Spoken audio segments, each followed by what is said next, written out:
Galvani aplicando descargas en las patas de una rana muerta, vio que la patita se movía. Eso fue Galvani. Y entonces empezó a hablar de una electricidad animal. Volta, pues inspirado por estos resultados de Galvani, empezó a hacer sus propias investigaciones y finalmente desembocaron en la construcción de lo que es una pila, la pila de Volta. Bueno, es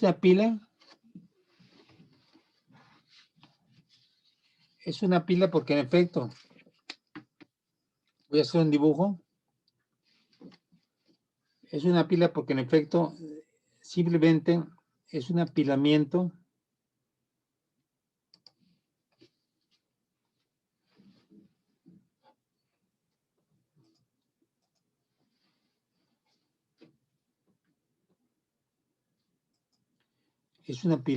de placas que pueden ser circulares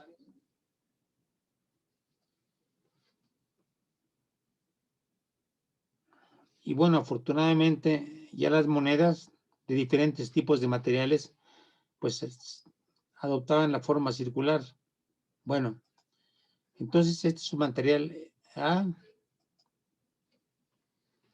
este es un material B.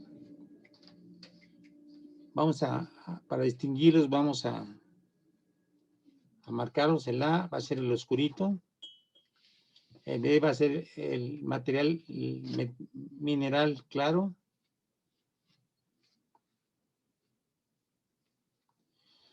Entonces, es el chiste de la pila de Volta. Hacer una pila de círculos, pero de diferente material alternado. Y bueno, y lo importante aquí es que entre las pilas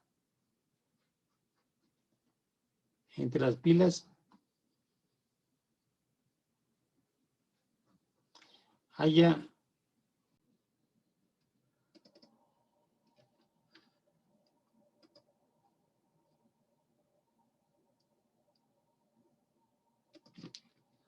son plaquitas de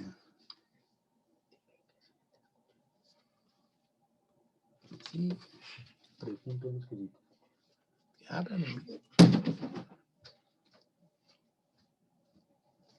bueno, disculpen la interrupción.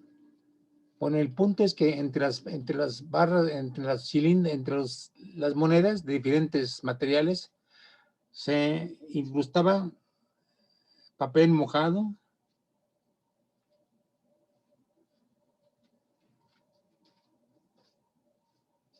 con sal o trapos mojados con sal. Bueno, como ven, es un arreglo sumamente sencillo. Lo impresionante de esto es que en sus extremos se puede producir, si ustedes ponen en los extremos de la pila un cierto objeto, a través del objeto se mantiene un flujo constante de carga, ¿sí? Entonces, a diferencia de las descargas casi instantáneas de los condensadores, en las pilas se produce un flujo constante de carga que dura bastante tiempo. Bueno, este invento se lo debemos a Volta, quien a su vez fue inspirado por Galvani. Bueno, el punto es que todo un mundo diferente de resultados experimentales se abrió con la invención de la pila. Por ejemplo, en primer lugar se investigó los efectos de calentamiento, o sea, qué calentamiento producía la corriente al paso de los materiales, ¿sí? También se investigó, sobre todo, el mayor experimento o el mayor fenómeno, o el más importante fenómeno que se descubrió con el flujo constante de corriente, fue que se podían crear campos magnéticos alrededor del flujo de corriente. Campos magnéticos a lo que vamos a llamar B. Bueno, entonces lo que vamos a ver es la corriente, pero hay que recordar, como un homenaje histórico, a que la corriente se puede estudiar gracias a la invención de Volta, con este apilamiento de monedas de diferente metal o metales diferentes. Es el punto, tienen que ser metales diferentes. Ahora, otra cosa muy interesante a nivel histórico es que Volta, a diferencia, por ejemplo, de Edison, que cuando descubría algo lo patentaba inmediatamente para que él le sacara ganancias monetarias, Volta se apresuró a publicar su artículo para que todo un conjunto de investigadores que estaban interesados en los fenómenos eléctricos pudiera construir su pila. Como se dan cuenta, la construcción de la pila es muy sencilla. Volta mandó su escrito a la Sociedad Real de Londres y a partir de la Sociedad Real de Londres se difundió en toda Europa, e incluso en América. Y bueno, los investigadores empezaron a hacer sus propias pilas y, por ejemplo, los ingleses llegaron a construir pilas que tenían miles de elementos. Me parece que son algo así como 20,000 círculos de metal. Imagínense, con esos con ese apilamiento de miles de metales, pues se podían producir voltajes de una magnitud muy alta. Pero todo eso simplemente haciendo más y más y más alta la pila. Bueno, pues entonces es un recordatorio histórico de cómo nació el estudio de la corriente. Ahora, si vamos a hablar de corriente, es que vamos a hablar de cómo se puede producir movimiento de electrones dentro de una sustancia. A estas sustancias que, bajo la aplicación de un campo eléctrico, permiten el flujo de electrones, que eso es la corriente, flujos de carga, ¿sí? Bueno,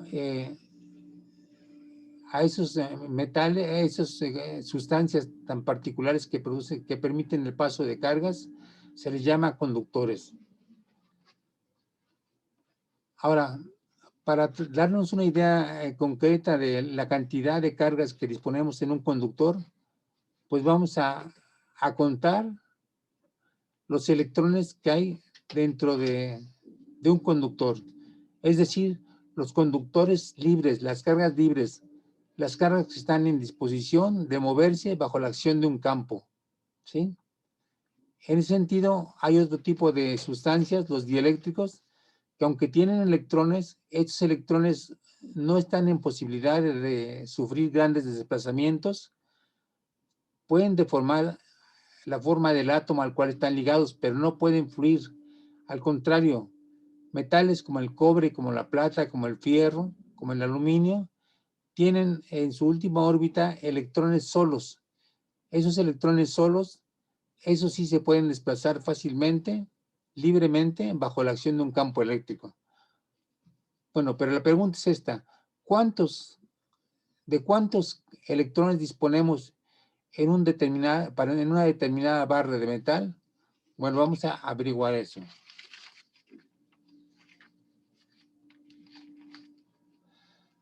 Para ello, vamos a ver lo que significa el concepto de mol. El concepto de mol es un concepto muy utilizado por los químicos. Por ejemplo, nosotros cuando comparamos dos sustancias diferentes, podemos pedir que esas dos sustancias diferentes tengan la misma masa.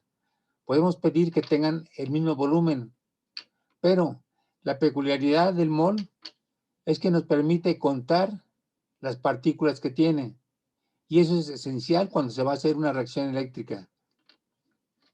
Bueno, vamos a ver cómo es posible que se puedan contar las partículas de una sustancia utilizando el concepto de mol. Bueno, vamos a recordar primero los pesos atómicos.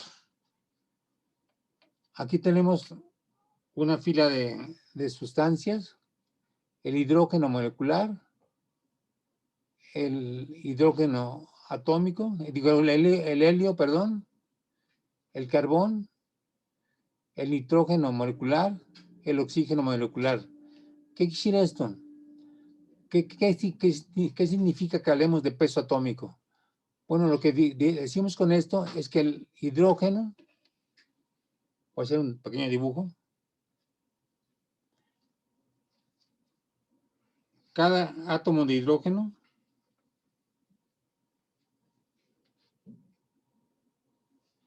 tiene solamente un protón en su núcleo.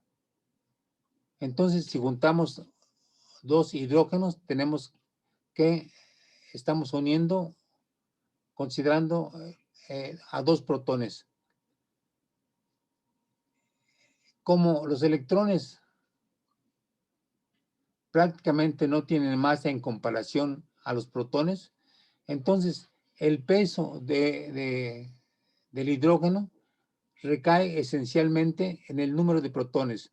Entonces, si tiene dos protones, se dice que tiene un peso atómico de dos unidades atómicas, ¿sí? Por eso. El helio, como ustedes saben, tiene dos protones en su núcleo y dos neutrones. Entonces tiene, y como la masa de un protón es aproximadamente igual a la masa de un neutrón, entonces es como si tuviera el peso de cuatro protones o de 4 neutrones. Entonces, por eso decimos que su peso atómico es de 4. El carbón tiene 6 protones en su núcleo y 6 neutrones. Sumando la masa de ambos, tenemos 2 unidades atómicas. El nitrógeno tiene 14 protones, 14 neutrones. Su peso es 14 más 14, 28. ¿Sí? Y el oxígeno tiene 16 protones y 16 neutrones. Entonces su peso atómico es 32. ¿Sí? Eso se consulta fácilmente en una tabla periódica de los elementos. Bueno, entonces, ¿qué es un mol? Un mol quiere decir que expresemos el peso atómico en gramos. Entonces, un mol de hidrógeno molecular sería 2 gramos. Un mol de helio serían 4 gramos, porque es 4 el peso atómico. Un mol de carbón serían 12 gramos, y así nos vamos. Ahora, ¿qué peculiaridad tiene expresar en moles la masa de una sustancia? Bueno, que cada mol tiene el mismo número de partículas. Por ejemplo, un mol de hidrógeno molecular tiene 6.0 por 10 a la 23 partículas o moléculas de hidrógeno, ¿sí? Un mol de helio tiene 6.0 por 10 a la 23 moléculas de helio, digo, átomos de helio. Y así.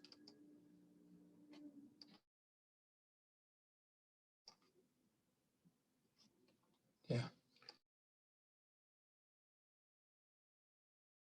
Muchachos, ¿me están escuchando? Por favor, respondan.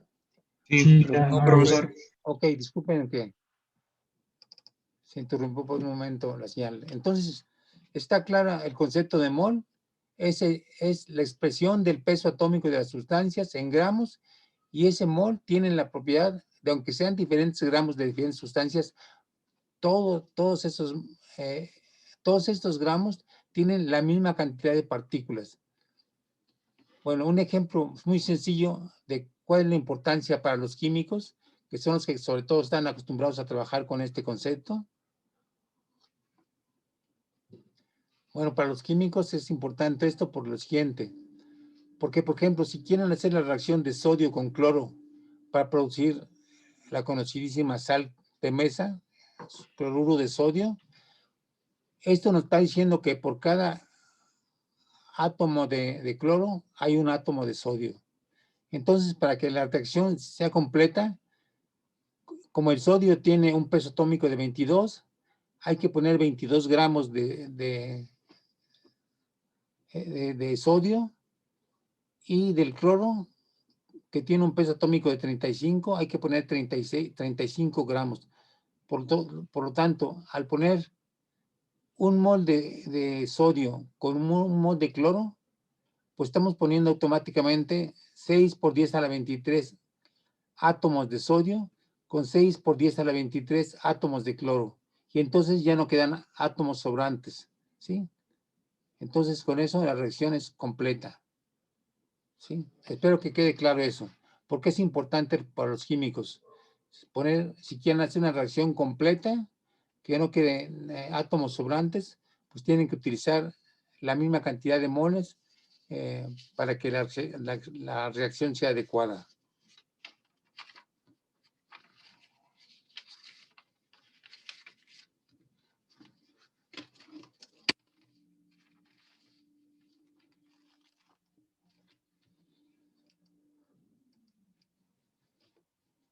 Bueno, ahora vamos a trabajar sobre todo con cobre. Pues primero porque en los laboratorios, cuando se quieren producir corrientes, se utiliza mucho el cobre. Es tal vez el material con el que más se trabaja en los laboratorios experimentales de física. Entonces vamos a ver qué tantos electrones libres tiene el cobre, o sea, qué tantos electrones de conducción.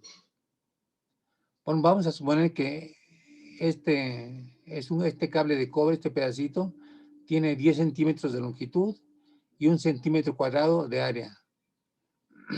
Bueno, un dato importante, la densidad del cobre es de 8.96 gramos por centímetro cúbico. Por lo tanto, este cable de cobre tendría 10 centímetros de largo por un área de 1 centímetro cuadrado, tendría 10 centímetros cúbicos. Por lo tanto, su masa, pues es el producto de la densidad por el volumen. O sea, sería 8.96 gramos por centímetro cúbico por 10 centímetros cúbicos, lo cual nos da que son 89.6 gramos. Entonces es lo que tenemos, 89.6 gramos de cobre. Ahora, ¿ya me escuchan? Contesten, por favor. Sí. Sí. Disculpen la interrupción. Bueno, entonces quedamos en que la masa de cobre, de esa barra de cobre, es de 89.6 gramos. Ahora, ¿cómo expresamos el número de electrones libres que tiene esto? Bueno, pues primero vemos lo siguiente. El peso atómico del cobre es de 64. Por lo tanto, un mol de cobre es equivalente a 64 gramos. Ahora vamos a ver, si tenemos 89.6 gramos, ¿cuántos moles tendrá ese cable? ¿Cómo hacemos?